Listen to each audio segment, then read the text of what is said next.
sebagian orang saat ini. Pengajian itu yang disukai yang hanya sekedar enak didengar. Tidak peduli ada dalilnya, tidak ada dalilnya. Seperti yang saya katakan, orang-orang awam sukanya yang sekedar lucu-lucu saja.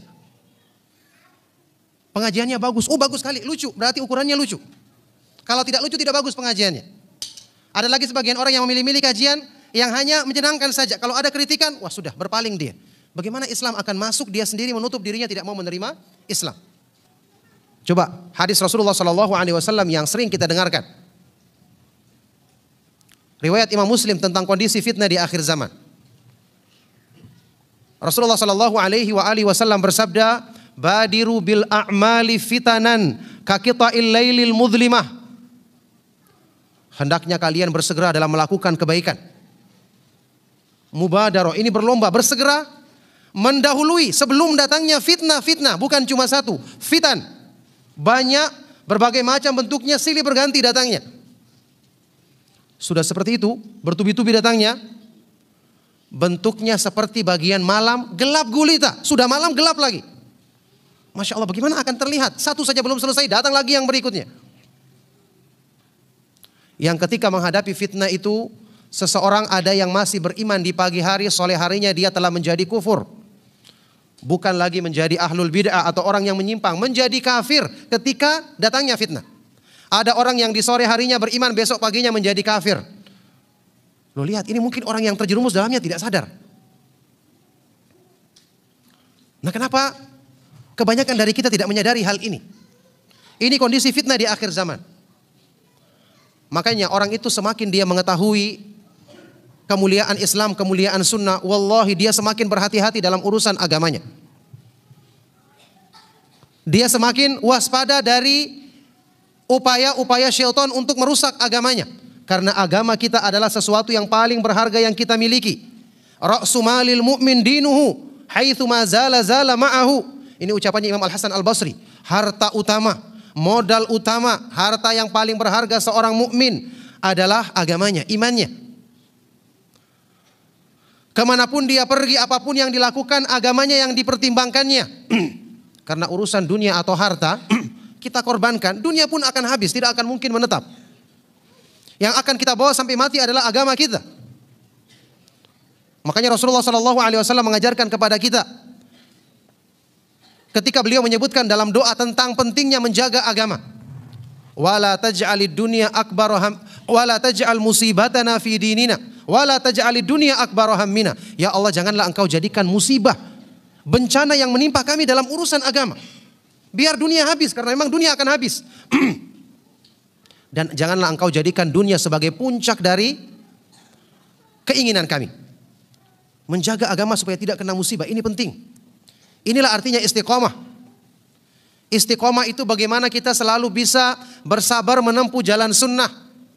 Tetap menghadiri kajian-kajian majelis ilmu. Kemudian kita meninggal dunia di atas keyakinan tersebut. Luar biasa. Wa'bud rabbaka hatta ya'tiyakal yakin. Beribadahlah kamu kepada Allah sampai kematian datang menjemputmu. Istiqomah artinya sulukus siratil mustaqim duna ta'wijin anhu yamnatan wala yasrah. Selalu menempuh jalan yang lurus tanpa berbelok ke kanan dan ke kiri. Sampai di akhir hayat kita. Ini perkara yang berat, tapi akan dimudahkan oleh Allah Subhanahu wa ta'ala bagi hamba-hamba yang dipilihnya. Bagi hamba-hamba yang dipilihnya. Dan termasuk ciri-ciri orang yang akan dimudahkan kebaikan, termasuk istiqomah, adalah ketika dia perhatian kepada agamanya. Coba, mungkinkah diberikan anugerah kebaikan orang yang tidak peduli dengan kebaikan? Mungkin gak kira-kira? Dia tidak peduli, bagaimana Allah berikan kepada dia? Dia tidak merasa mulia dan bangga dengan Islam, bagaimana akan dimuliakan dengan Islam?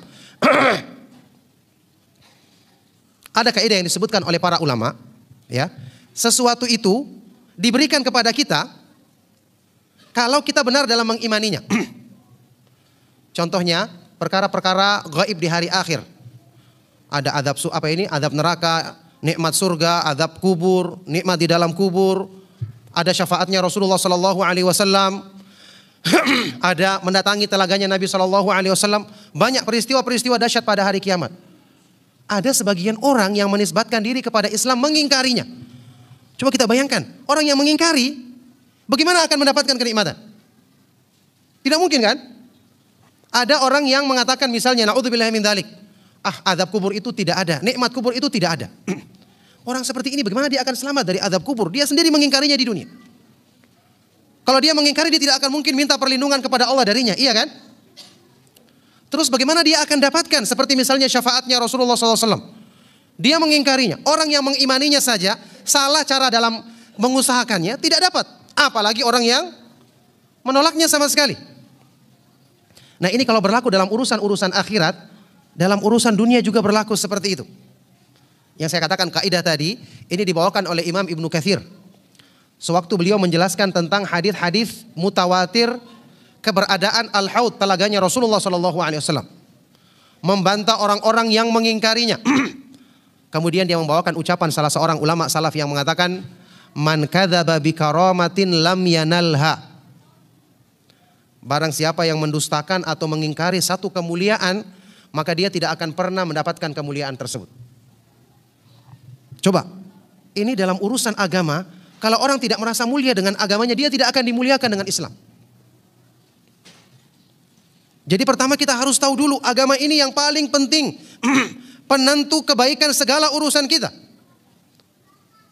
Makanya ketika Rasulullah SAW meminta kebaikan, yang pertama disebut adalah perbaikan agama. Allahumma aslih li dini alladhi huwa ismatu amri, wa aslih li dunyaya allati fiha ma'ashi, wa aslih li akhirati allati ilaiha ma'adi. Ya Allah, perbaikilah agamaku, imanku, yang ini merupakan ismah, penjaga kebaikan urusanku, penentu kebaikan segala keadaanku. Agama yang pertama kali disebut. Kemudian perbaikilah urusan duniaku karena disitulah aku hidup, dan perbaikilah urusan akhiratku karena itulah tempat aku kembali. Jadi orang merasa penting dulu dengan agamanya. Makanya, ma'asyiral ikhwa wal akhwat fid din azakumullah. Jadi istiqomah itu penting karena fitnah-fitnah yang berpotensi merusak agama di akhir zaman itu banyak, bertubi-tubi, ditambah lagi gelap, tidak jelas. Makanya orang harus benar-benar mengusahakan penjagaan. Tentu penjagaan dari Allah Subhanahu wa taala yang pertama. Sudah kita bahas kemarin di pertemuan yang lalu.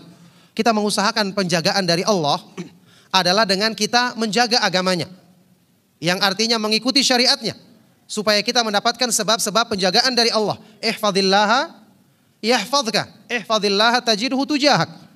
Kata Rasulullah SAW, jagalah Allah, jagalah batasan-batasan syariatnya, maka Allah akan menjagamu. Ihfazillah, jagalah batasan-batasan syariat Allah, maka kamu akan dapati Allah selalu di hadapanmu, menyertaimu dengan kebersamaan yang khusus, yang mengandung arti pertolongan darinya, penjagaan dalam segala kebaikan, perlindungan dari segala keburukan. Nah sekarang, saya sudah katakan tadi, orang yang semakin paham agamanya, semakin benar imannya, mesti dia akan semakin risau, semakin peduli untuk memikirkan bagaimana agamanya supaya terjaga.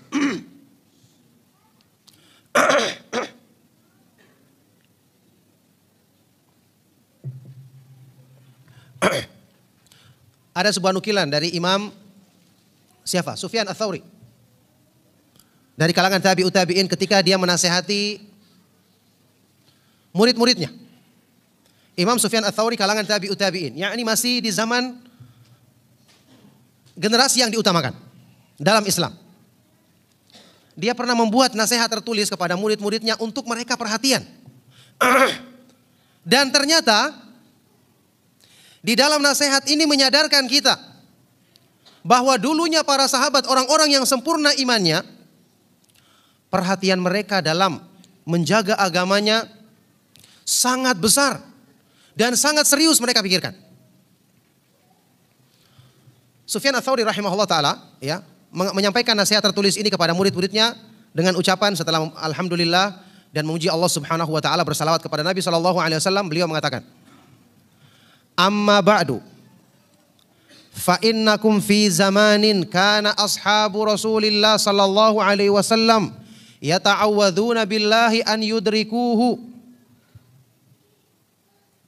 ketahuilah bahwa saat ini kalian hidup di zaman, saat ini maksudnya zamannya beliau, zaman tabi'ut tabi'in.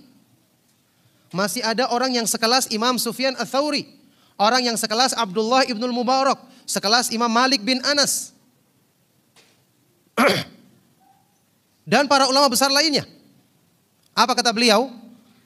Sesungguhnya kalian saat ini hidup di zaman yang para sahabat Nabi SAW berlindung kepada Allah untuk tidak mencapai zaman tersebut. Masya Allah, bagaimana kalau dilihat zaman kita sekarang?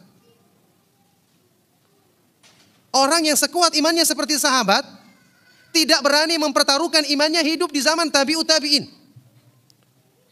Kalau kita katakan mereka imannya rusak, wajar tidak berani. Imannya sempurna, tidak berani menghadapi fitnah. Sementara kita yang imannya pas-pasan, mendingan kalau pas-pasan. Menghadapi fitnah, Masya Allah, tenang-tenang saja. Seperti orang yang paling kuat imannya. Apa buktinya kita tenang-tenang saja? Kita anggap ya fitnah ada dan tidak ada, tidak terasa.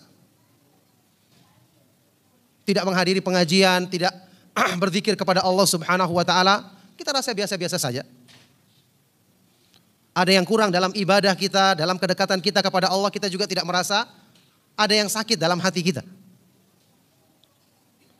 Para sahabat Nabi SAW berlindung kepada Allah untuk tidak mencapai zaman tersebut. Apa kata beliau? Walahum minal ilmi ma laisa lana. Padahal mereka punya senjata. Ilmunya tentu lebih tinggi dan tidak kita miliki.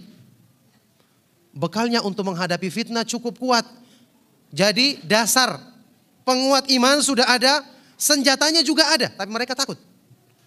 Maksudnya bukan takut tidak berani, tapi takut resiko agamanya yang rusak. Mereka punya ilmu yang tidak kita miliki. Walahum minal qidami fil Islam ma laisa lana. Mereka punya keterdahuluan masuk Islam yang tidak kita miliki. Mereka punya teman-teman, penolong-penolong dalam kebaikan yang tidak kita miliki. Coba kita bayangkan bagaimana kondisi kita. Fakaifa bina hina adraknahu. Bayangkan bagaimana kondisi kita ketika kita menghadapi zaman ini dalam keadaan sudah iman kita pas-pasan, senjata kita untuk menghadapi fitnah juga lemah. Loh, ini gambaran dari generasi terbaik umat ini. Harusnya ini menjadi pemikiran bagi kita semua. Makanya saya katakan, orang yang mengetahui nilainya agama, maka dia mesti akan berhati-hati dan berusaha keras untuk mempertahankannya. Itulah yang saat ini kita ingin bahas. Ingin kita capai dalam kehidupan kita. Alhamdulillah sekarang kita bisa merasakan nikmatnya belajar tauhid, belajar akidah yang benar. Kita melihat orang-orang yang tidak sempat mempelajari hal ini. Kita bersyukur kepada Allah Subhanahu wa taala. Dulunya kita pun seperti itu. Kita dipilih dengan segala kekurangan kita. Harusnya dengan nikmat ini kita syukuri, kita renungkan, kita juga ingat. Allah Subhanahu wa taala bisa saja mencabut hidayah tersebut kalau hamba ini kurang mensyukuri nikmatnya. Kurang menyambut dan memanfaatkan hidayah tersebut dengan sebaik-baiknya. Coba lihat Imam Ibnu Qayyim rahimahullah ta'ala pernah menjelaskan makna sebuah ayat Al-Quran dalam surat Al-Anfal ayat ke-24 kalau tidak salah.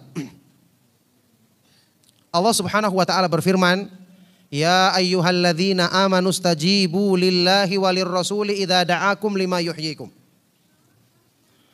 Wa'lamu annallaha yahulu bainal mar'i wa qalbihi wa annahu ilaihi tuhsyarun.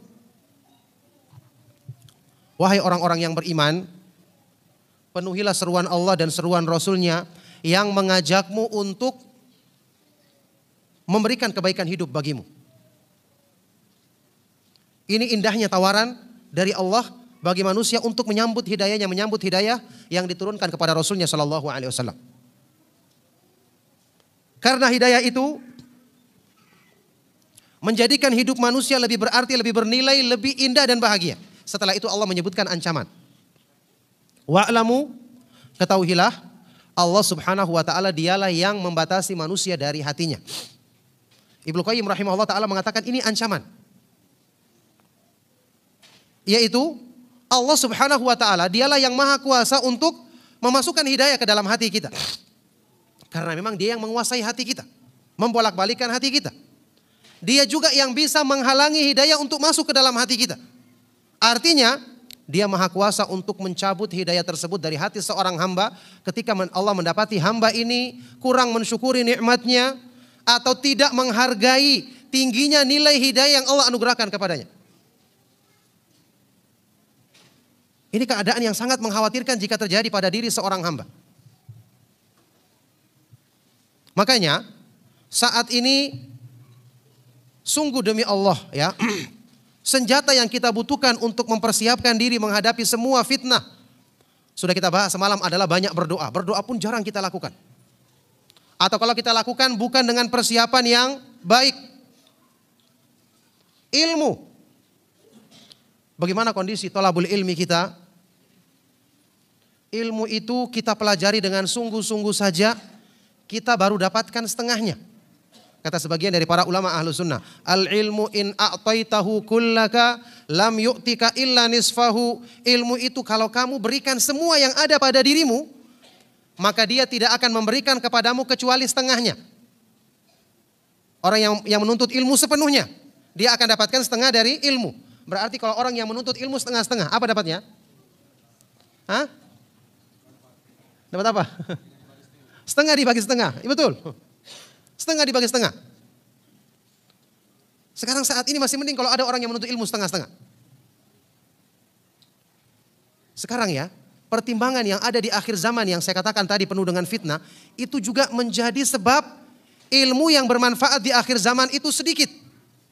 Coba, kita menuntut sudah setengah-setengah, manfaat dari ilmu lagi pertimbangannya, belum lagi doa, istiqomah. Banyak sekali masalah atau problem yang kita hadapi sebenarnya. Cuma kita kurang menyadarinya.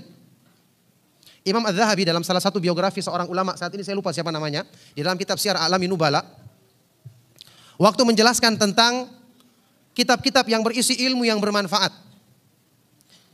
Tulisan para ulama terdahulu yang ketika sampai di ulama di zaman sebelum zamannya Imam Az-Zahabi. Imam Az-Zahabi ini masih termasuk pernah berguru dengan Syekhul Islam Ibnu Taimiyah. Ya ini masih dekat-dekat dengan zamannya Ibnu Qayyim, Ibnu Katsir, Ibnu Rajab Al-Hambali, kurang lebih. Beliau mengomentari di biografinya salah seorang ulama ini, beliau mengatakan, wa ammal yaum, adapun hari ini di zamannya Imam Az-Zahabi, fama baqiya min hadhil ulumi illa qalil, fi unasin qalil, wa ma aqalla minhum man ya'malu bidzalikal qalil, fahasbunallahu wa ni'mal wakil. Adapun hari ini, ya ini zamannya ulama tersebut, saya sudah sulit masuk buku-buku para ulama, sulit mereka mendapatkan buku-buku dari ilmu yang bermanfaat. Beliau komentari zamannya. Adapun di zaman kami sekarang ini, maka tidak tersisa lagi dari ilmu-ilmu yang bermanfaat tersebut kecuali sangat sedikit. Ilmu yang bermanfaat sudah sangat sedikit. Padahal ini senjata untuk menghadapi fitnah. Bayangkan. Di zamannya Imam Az-Zahabi. Bagaimana di zaman kita saat ini? Tidak tersisa dari ilmu-ilmu yang bermanfaat tersebut kecuali sangat sedikit. Itu pun fi unasin qalil. Pada diri orang-orang yang sedikit jumlahnya. Ilmunya sedikit, yang miliki sedikit. Sudah yang miliki sedikit, kata beliau apa? Wa ma aqalla minhum man ya'malu bidzalikal qalil. Lebih sedikit lagi di antara mereka yang mengamalkan yang sedikit itu. Makin sedikit, makin sedikit, makin sedikit. Makanya beliau menutup dengan ucapannya, fahasbunallahu wa ni'mal wakil. Cukuplah Allah sebagai pelindung kita dan dia adalah sebaik-baik penolong. Jadi bisa kita bayangkan apa yang tersisa di zaman kita sekarang ini. Kalau seseorang tidak menguatkan doa kepada Allah Subhanahu wa taala, bagaimana dia akan selamat di zaman yang penuh dengan fitnah? Nah, oleh karena itulah, ma'asyiral ikhwa wal akhwat fid din, azakumullah. Saya cuma ingin mengingatkan, wallahi nikmat besar yang Allah berikan kepada kita. Kajian-kajian sunnah, kita punya media sunnah, radio, TV. Masya Allah, ini merupakan upaya kita untuk bisa mengais sisa-sisa kebaikan yang ada di akhir zaman. Ingat, agama Islam tidak butuh kepada kita, sudah kita bahas kemarin. Agama Islam itu kalau tidak kita ikuti pemahaman yang benar, maka Allah Subhanahu wa taala bisa mendatangkan hamba-hambanya yang lebih tahu diri dan tahu bersyukur. Kalau seandainya ada yang berpaling di antara kita, naudzubillahi min dzalik. Jadi Islam tidak butuh kepada kita. Kita yang butuh kepada kemuliaan Islam. Allah Subhanahu wa taala berfirman dalam Al-Qur'an, "Ya ayyuhalladzina amanu may yartadda minkum an dinihi fasawfa ya'tillahu biqaumin yuhibbuhum wa yuhibbunahu." Wahai orang-orang yang beriman, siapa di antara kamu yang murtad berpaling dari agamanya? Allah bisa mendatangkan orang-orang lain, hamba-hambanya yang lain, yang Allah mencintai mereka dan mereka mencintai Allah. Siapa yang tidak semangat menjaga agamanya, maka Allah tidak butuh kepada dia. Wa man kafara fa innallaha ghaniyun 'anil 'alamin. Siapa yang kufur maka Allah tidak butuh kepada semua makhluk di alam semesta ini. Jadi ini adalah kenyataan yang harusnya kita pahami dengan benar. Agama Islam agama yang mulia. Saat ini kita dimudahkan belajar Islam, belajar sunnah. Masya Allah, ini merupakan nikmat yang besar. Menjadikan seorang hamba dekat dengan sebab-sebab yang menguatkan imannya. Makanya sudah kita bahas di pertemuan kita yang lalu. Para ulama Ahlus Sunnah wal Jamaah sepakat menafsirkan At-Taifatu Al-Mansurah, golongan yang selalu ditolong oleh Allah, golongan yang selamat. Siapakah mereka? Siapa? Ahlul hadis, orang-orang yang selalu belajar ilmu sunnah.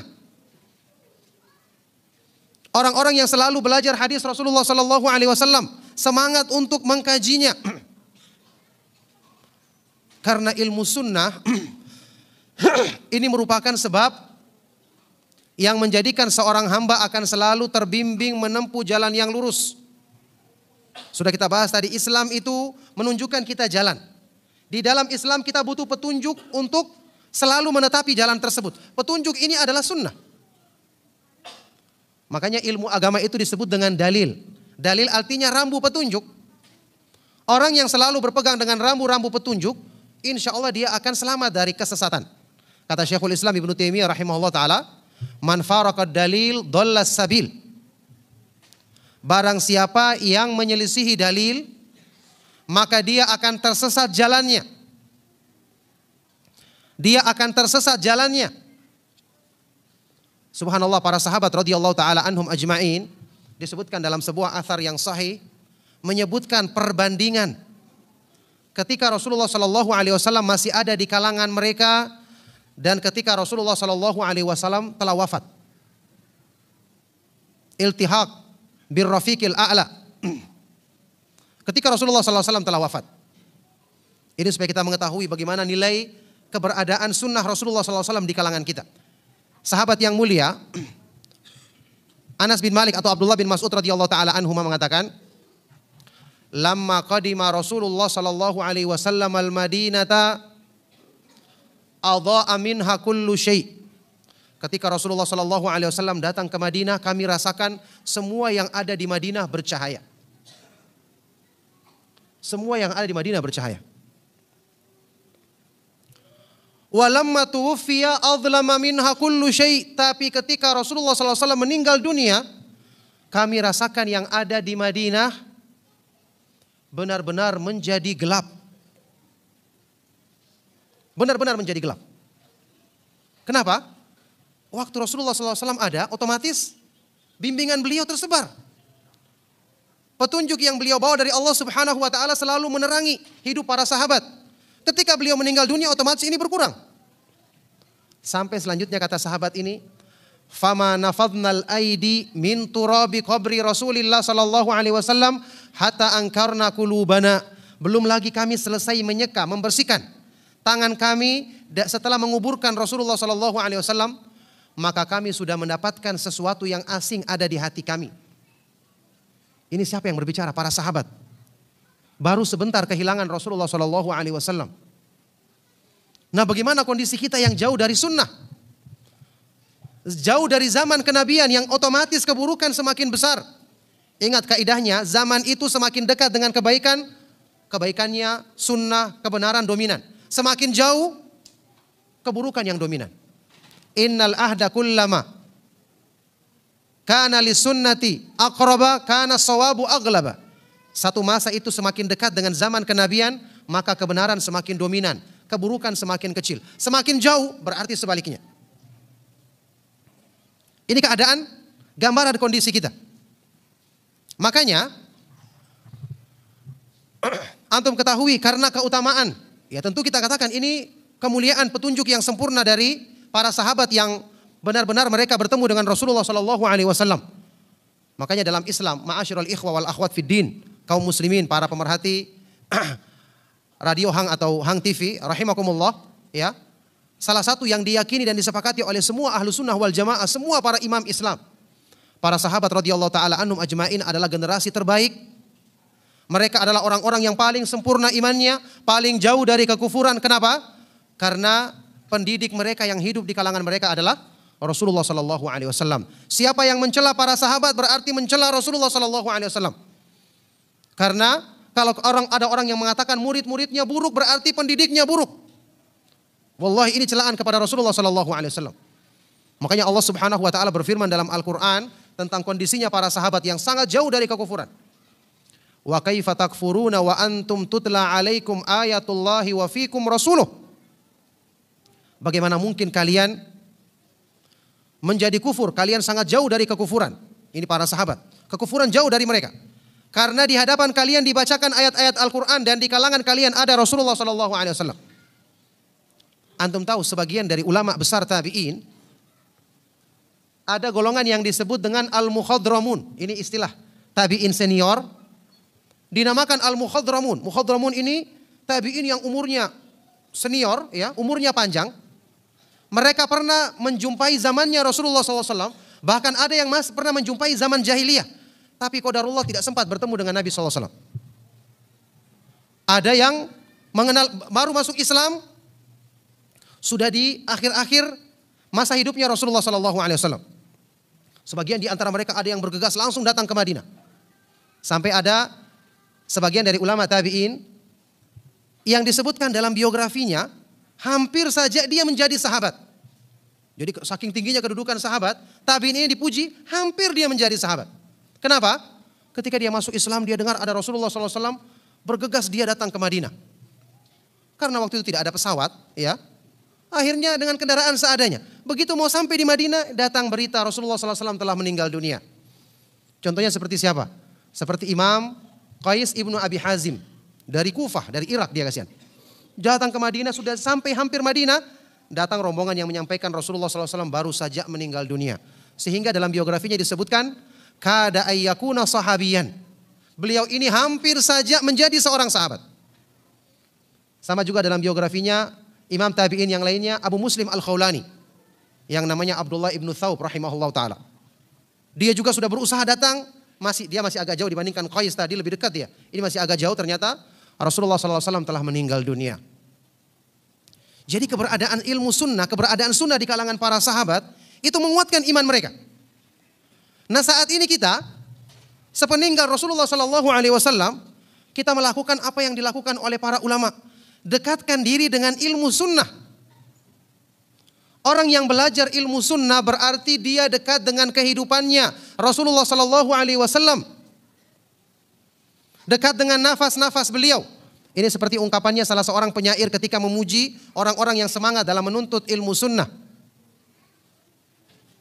Penyair ini mengatakan, ahlul hadithi hum ahlun nabi sallallahu alaihi wasallam illam yashaf nafsahu anfasahu sahibu. Orang yang selalu belajar ilmu hadis, ilmu sunnah, mereka adalah orang yang terdekat dengan Nabi sallallahu alaihi wasallam. Karena kalaupun mereka tidak bisa menyertai dirinya Nabi sallallahu alaihi wasallam, mereka bisa menyertai nafas-nafas Nabi sallallahu alaihi wasallam. Oleh karena itu, ma'asyiral ikhwah wal akhwat fid din azakumullah, ini nikmat besar, sebab yang menjaga iman kita dengan izin Allah perlu kita jaga. Di kalangan para ulama salaf, mereka mengungkapkan pernyataan-pernyataan yang menunjukkan majelis ilmu sunnah kalau hilang di satu daerah, maka tidak lama lagi di daerah tersebut akan muncul berbagai macam bencana. Utamanya bencana dalam urusan agama. Banyak orang yang sesat, banyak pemahaman-pemahaman yang menyimpang. Karena sunnah itu kalau mati otomatis bid'ah akan hidup.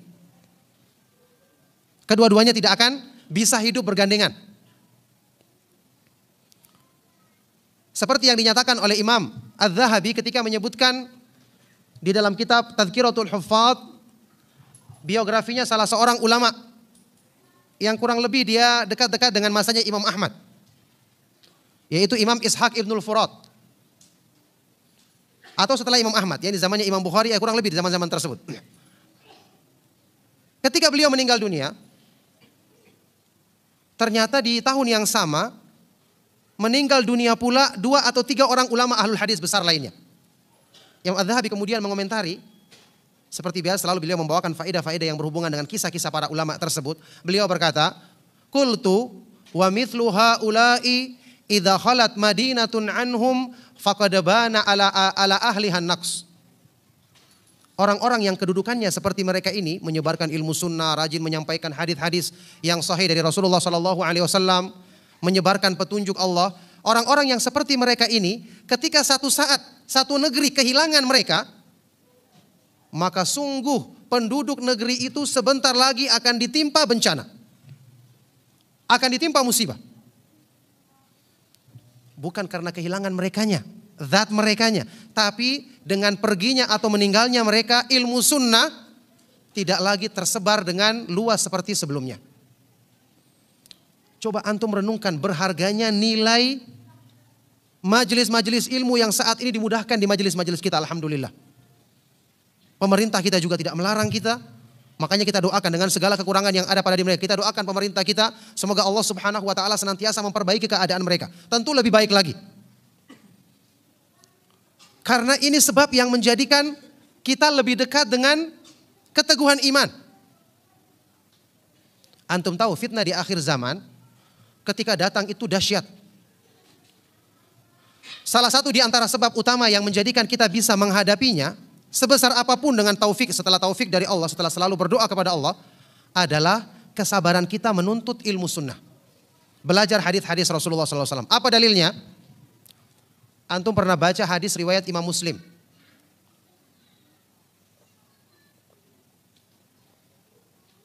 Yang disebutkan sehubungan dengan kisah Dajjal. Antum tahu fitnahnya Dajjal itu fitnah yang besar. Sampai semua nabi mengingatkan umatnya, padahal masih jauh masanya. Fitnah Dajjal ketika muncul luar biasa, keanehan-keanehan yang ditampakkannya sampai banyak orang yang beriman kepadanya dan menyangka dia adalah Rabb yang menciptakan alam semesta beserta isinya. Penipu. Orang yang kuat imannya bertemu dengan dia. Bayangkan ketika datang di satu daerah orang beriman, disuruh subur tanah apa ini tumbuhannya, tumbuh semua tumbuh-tumbuhannya. Satu daerah yang tidak mau beriman dikatakan gersang, gersang semuanya. Orang terpengaruh. Tapi ada sebuah hadis riwayat Imam Muslim yang menyebutkan ada seorang pemuda laki-laki yang dikatakan dia termasuk orang yang mati syahid yang paling utama. Terbunuh di jalan Allah. Apa kisahnya? Pemuda ini adalah orang yang semangat belajar ilmu sunnah. Ketika keluar fitnah Dajjal, maka dia pun datang menemui Dajjal. Berdialog sebentar, setiap kali Dajjal menampakkan keanehan, pemuda ini mengatakan, "Mazdartu illa yakinan." Tidak bertambah pada diriku kecuali aku semakin yakin.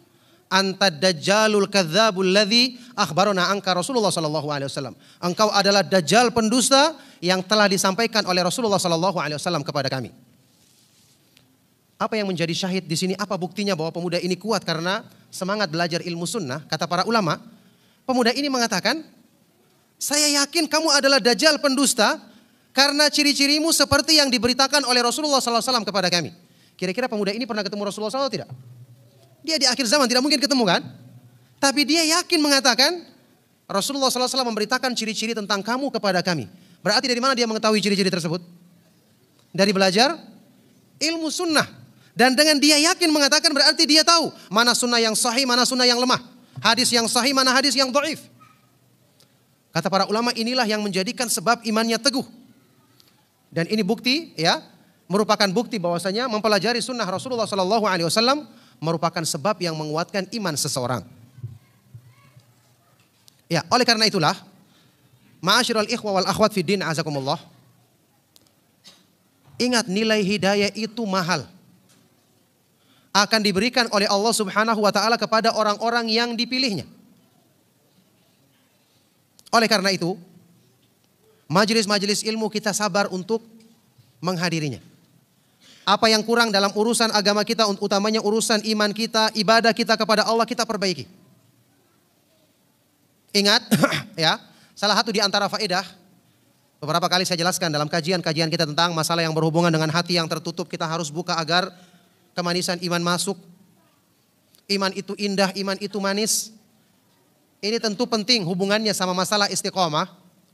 Ya, istiqomah itu artinya orang yang telah mengenal kebaikan dan dia tidak akan meninggalkannya. Berarti orang itu istiqomah kalau dia telah merasakan iman itu, belajar Islam itu, belajar sunnah itu adalah keindahan dan kenikmatan tinggi yang tidak bisa dikalahkan dengan apapun. Berarti kita harus mengusahakan untuk merasakan nikmatnya belajar ilmu sunnah. Nikmatnya melaksanakan sunnah. Ciri-ciri orang yang mendapatkan hidayah adalah orang-orang yang hatinya terbuka menerima keindahan Islam. Allah Subhanahu wa taala berfirman, "Famay yuridillahu ayyahdiyahu yashrah sadrahu lil Islam, wa may yurid ayyudhillahu yaj'al sadrahu dayyiqan harajan ka'annama yas'adu fis sama." Barang siapa yang Allah kehendaki untuk Allah berikan hidayah kepadanya, maka Allah akan lapangkan hatinya terbuka untuk menerima keindahan Islam. Dia merasakan Islam itu nikmat. Kalau orang sudah merasakan ini, dia tidak akan meninggalkan Islam itu selama-lamanya. Tentu ya, ma'asyiral ikhwah wal akhwat fi din azakumullah, saat ini kita semangat beragama, semangat belajar sunnah, semangat mengamalkan Islam. Karena ujian belum nampak. Coba kalau ada ujian. Coba kalau ada tarikan-tarikan harta. Banyak orang yang saat ini mungkin dia ikuti kajian. Awal-awal dia merintis usaha, usahanya belum besar. Masih gampang ditinggalkan. Tapi begitu usahanya laris, sudah perhitungan duit, kalau ditinggalkan 5 menit, berapa duit yang akan lewat? Orang sudah mulai mundur teratur. Jadi Islam dijadikannya nomor 2, nomor 3, nomor 4, nomor 5. Ini orang yang belum merasakan kemanisan iman, nikmatnya belajar ilmu sunnah sebagai sesuatu yang menguasai hatinya. Padahal di antara sebab utama yang menjadikan para sahabat istiqamah adalah perkara ini sebagaimana yang disebutkan dalam hadis sahih riwayat Imam Bukhari. Kisah ketika dialognya Abu Sufyan dengan Raja Romawi yang paham kitab Injil. Heraklius yang bertanya dengan banyak pertanyaan, di antaranya sebab yang menjadikan sahabat itu istiqomah, tidak mau meninggalkan agama. Padahal penderitaan, penyiksaan, cobaan demikian besar yang mereka hadapi. Wa hal yartaddu ahadun minhum sakhtatan lidinihi ba'da an dakhala fi. Ini pertanyaan Raja Romawi ini kepada Abu Sufyan yang belum masuk Islam waktu itu. Apakah ada di antara sahabat Nabi SAW yang murtad meninggalkan agamanya setelah masuk Islam? Pertanyaan wajar, cobaannya berat, siksaannya berat. Mestinya ada yang meninggalkan agama. Luar biasa Abu Sufyan dengan jujur menjawab, lah, tidak ada yang meninggalkan Islam. Ini kuatnya iman para sahabat, generasi terbaik umat ini, dan menunjukkan keberhasilan dakwah, pendidikan, metode pendidikan Rasulullah SAW ketika membina kaum muslimin. Dijawab oleh Raja Romawi ini dengan sebab yang diketahuinya dari kitab Injil yang kemudian dibenarkan oleh Rasulullah SAW. Apa katanya? Tidak ada yang murtad. Beliau berkata, kadzalikal imanu hina tukhalitu basyashatuhul qulub. Memang demikian gambarannya iman. Kalau rasa manisnya, rasa nikmatnya, keindahannya telah merasuk, menancap di dalam hati manusia. Tidak akan ditinggalkan selama-lamanya. Ini yang saya katakan dari kajian-kajian kita yang lalu. Kenapa kita harus belajar iman yang benar? Kenapa kita harus mengusahakan pohon iman di hati tumbuh dengan benar? Kenapa kita harus mengusahakan pemahaman terhadap sunnah itu merasuk ke dalam hati? Bukan cuma sekedar lewat saja dengarkan atau direkam bertumpuk-tumpuk, tidak ada yang pernah diulang. Berapa CD yang kita punyai rekaman yang kita punyai, tulisan yang kita catat, siapa yang pernah mengulanginya? Padahal perlu dimasukkan ke dalam hati supaya seperti keadaannya para sahabat. Ketika keimanan telah menguasai hati, tidak akan digantikan dengan apapun. Ini sebab utama yang menjadikan mereka istiqomah. Makanya, ya karena waktu juga saya ringkas, ya karena masih ada forum tanya jawab. Kesimpulannya, ma'asyiral ikhwah wal akhwat fid din azakumullah, jalan yang kita tempuh saat ini insya Allah sudah benar. Kajian-kajian kita hadiri, kita dengarkan di rumah-rumah kita ajak keluarga kita baca buku-buku yang bermanfaat. Cuma ingat, perlu diperbaiki, perlu ditingkatkan. Kemudian belajar agama itu memasukkan keindahan Islam ke dalam hati. Makanya kita semua saat ini yang sudah kenal nikmatnya belajar ilmu sunnah, harusnya dalam pengajian sudah harus lebih memilih kajian-kajian yang mengarah kepada upaya meningkatkan mutu ilmu. Tidak lagi seperti keadaan sebagian orang saat ini. Pengajian itu yang disukai yang hanya sekedar enak didengar. Tidak peduli ada dalilnya, tidak ada dalilnya. Seperti yang saya katakan, orang-orang awam sukanya yang sekedar lucu-lucu saja. Pengajiannya bagus, oh bagus sekali, lucu, berarti ukurannya lucu. Kalau tidak lucu tidak bagus pengajiannya. Ada lagi sebagian orang yang memilih-milih kajian yang hanya menyenangkan saja. Kalau ada kritikan, wah sudah berpaling dia. Bagaimana Islam akan masuk, dia sendiri menutup dirinya tidak mau menerima Islam. Jadi kita tingkatkan kualitas ilmu kita karena ingat kita butuh keindahan Islam, kebenaran sunnah ini merasuk ke dalam hati kita supaya selama-lamanya hamba yang memiliki hal tersebut tidak mau menggantikannya dengan apapun yang ada di dunia ini. Dengan sebab itulah dengan izin Allah Subhanahu wa taala dia akan istiqamah di atas Islam dan di atas sunnah Rasulullah sallallahu alaihi wasallam. Nah, karena mengingat waktu, maka inilah yang bisa saya sampaikan.